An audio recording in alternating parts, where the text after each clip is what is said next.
rata-rata. Kenapa? Perempuan itu, Bu, kalau dia udah ngomong baru dipikirin tuh omongannya. Ah, itu perempuan rata-rata. Laki-laki ya, bila tertekan tidak mau bicara. Ini harus hati-hati ya, Bu.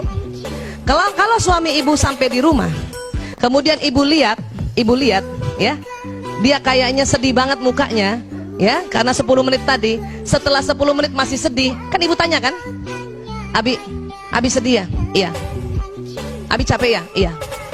Bu, kalau ibu sudah tanya suami yang mukanya tadi sedih setelah 10 menit ya, 10 menit pertama kan itu lazim, setelah 10 menit masih sedih banget, dan ibu tanya dan dia bilang iya, tolong ibu tidak tanya-tanya lagi. Saya dulu salah. Waktu suami saya datang, saya lihat mukanya kan, ayah capek ya? Iya. Kenapa sih ya?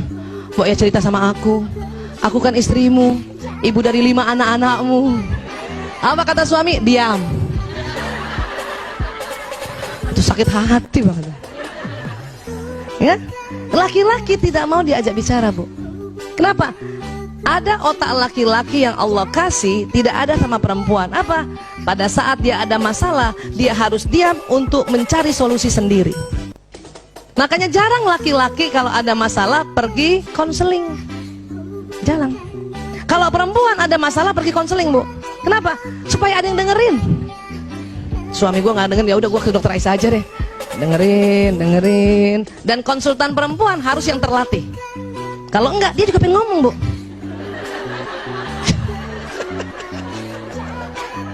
Pasiennya perempuan, udah cerita, dia juga pengen cerita. Makanya konsultan perempuan itu, psikolog perempuan atau dokter konselor perempuan ya, itu harus terlatih untuk dengar. Sudah selesai semua, tinggal memetakan. Ya, laki-laki enggak. Dan ingat, laki-laki mau cerita sama istrinya kalau masalahnya ini sudah ada alternatif solusi. Jadi ibu tenang aja, nanti dia cerita kok. Termasuk anak kita kalau datang. Ya, sayang, kok kayaknya marah ya? Iya, Bun. Mau ya cerita sama Bunda. Bunda kan ibumu yang melahirkanmu. Sebetulnya anak laki mau bilang diam, tapi takut durhaka. Enggak kayak bapaknya, langsung diam. Paham ya, Bu? Ya, biarin. Jadi gimana, Bu Aisyah? Bilang sama suami, ayah capek banget ya? Iya. Ini minum, ini makanan ya. Kalau mau ngobrol, panggil aku ya. Nah gitu. Gitu, udah kita jauh-jauh dikit. Biasanya sambil nonton TV tuh. Mukanya gitu. Ya. Anak juga begitu, anak laki-laki. Ya, kakak capek ya? Iya, Bun. Ya udah, ini makan, ini minum. Kalau mau cerita kapan-kapan panggil Bunda ya. Belum tentu hari itu dia mau cerita, Bun. Bisa jadi minggu depan. Ya. Kenapa? Laki-laki mau cerita sama perempuan, masalahnya dia cerita, tapi dia sudah ada alternatif solusi. Supaya apa? Laki-laki ingin dianggap sebagai pahlawan. Bun, ada PHK di kantor aku. Oh ya gitu ya. Terus apa kebijakan ayah? Ah, tanya gitu. Ya. Ya, aku sih sebenarnya susah banget ya ambil keputusannya, saya mutasi aja. Oh gitu. Insya Allah kebijakannya Abi ya itu manfaat cia gitu dah. Ya, nah itu. Jangan kita suami cerita, Bun, ya di kantor ada pemecatan PHK. Terus kita diam aja. Oh, itu nggak suka laki-laki. Walaupun kalau kita ngomong dia begitu. Tapi kalau dia yang lagi cerita, kita harus tanggapi dengan berapi-api dan lihatlah dia sebagai seorang pahlawan. Bisa, Bu? Coba latihan di kacanya berbinar-binar ya. Oh, terus gimana, Abi? Ah, Masya Allah, Abi keren banget. Itu latihan, Bu. Kenapa? Karena laki-laki ingin selalu dikagumi. Ya, ingin selalu dikagumi. Oke? Nih, tadi saya bilang kan, perempuan kalau curhat hanya ingin disimak. Ingat, laki-laki ya kalau mendengar curhat selalu menawarkan solusi. Ibu, pada saat ibu curhat dan suami ngasih solusi, karena ibu yang sudah belajar duluan, langsung bilang, ya Allah, dia mencintaiku sehingga curhatku dia kasih solusi. Walaupun ibu gemes banget kan, bukan mau solusi, ibu cuma mau kamu denger aja gitu. Ayah, aku capek banget setiap hari nganter anak-anak sekolah naik motor. Kata suami apa biasanya? Ya udah naik ojek aja kan gitu kan? Itu solusi bukan? Tapi karena istri bukan mau solusi, waktu disuruh kasih solusi ojek marah. Ojek sekarang nggak bisa dipercaya, Abi. Ya udah kalau gitu panggil supir, apalagi supir. Wah. Terus kata suami apa? Lo katanya capek. Ya. Sebetulnya perempuan hanya ingin didengar, dan kalimat yang paling senangi perempuan apa?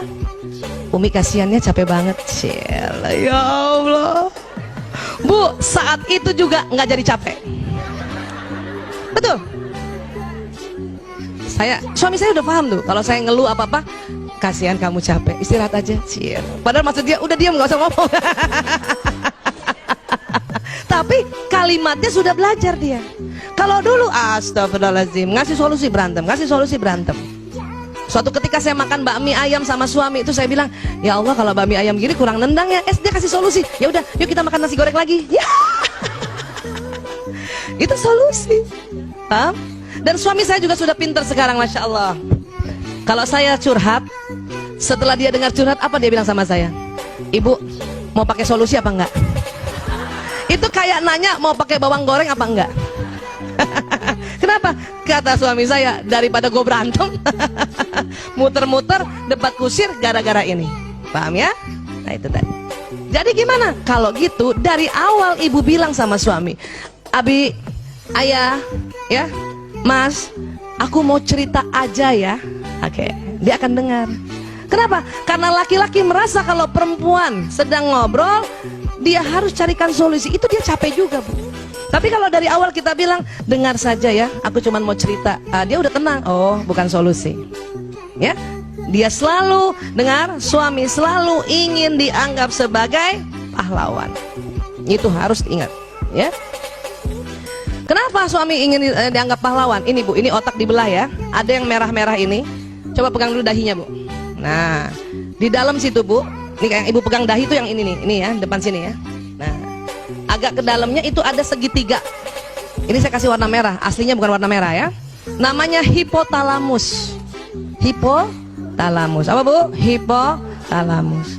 Ternyata Allah ciptakan hipotalamus laki-laki 2,5 kali lebih lebar dari perempuan. Ini. Ya. Jadi lebih besar siapa Bu? Laki-laki. Berapa besarnya Bu? 2,5 kali. Ini supaya kita hafal terus ya, diulang-ulang ya. Apa fungsi hipotalamus? Sebetulnya banyak ya. Tetapi untuk laki-laki ya dan perempuan ini, hipotalamus ini pertama pusat menjaga keamanan Bu. Berarti laki-laki lebih jago jaga keamanan bukan? Iya. Itu makanya dia juga selalu ingin dilihat sebagai pahlawan. Ini harus kita ciptakan Bu. Bu Aisyah, tapi kan kita pura-pura. Enggak pura-pura Bu. Kita harus create. Kita harus memang buat suasana seperti itu. Bukan pura-pura. Itulah amal ibadah kita sebagai seorang istri. Ya. Banyak suami-suami lagi ngobrol sama temennya, cerita tentang kehebatannya, kita ngomong apa dalam hati? Bohong. Apalagi kalau temennya lihat kan, itu bahaya banget Bu. Ya. Biarin, kalau suami cerita walaupun dia sesungguhnya, ya, dia bukan berbohong, dia sedang negosiasi. Ya, kalau ada temennya tanya, ya, kamu punya chat ya? Punya? Walaupun nggak punya tuh, itu negosiasi. Kita juga harusnya mendukung. Ya betul, insya Allah ada punya. Jangan. Oh.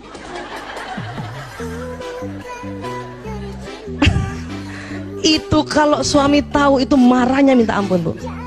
Ya Allah, karena kita menjatuhkan, nggak mau dia. Itu yang bikin setiap hari akhirnya apa? Dia dendam sama kita. Sehingga dia mencari perempuan yang menganggap dia seorang pahlawan. Wah Allah, ya, paham ya Bu? Ini pusat.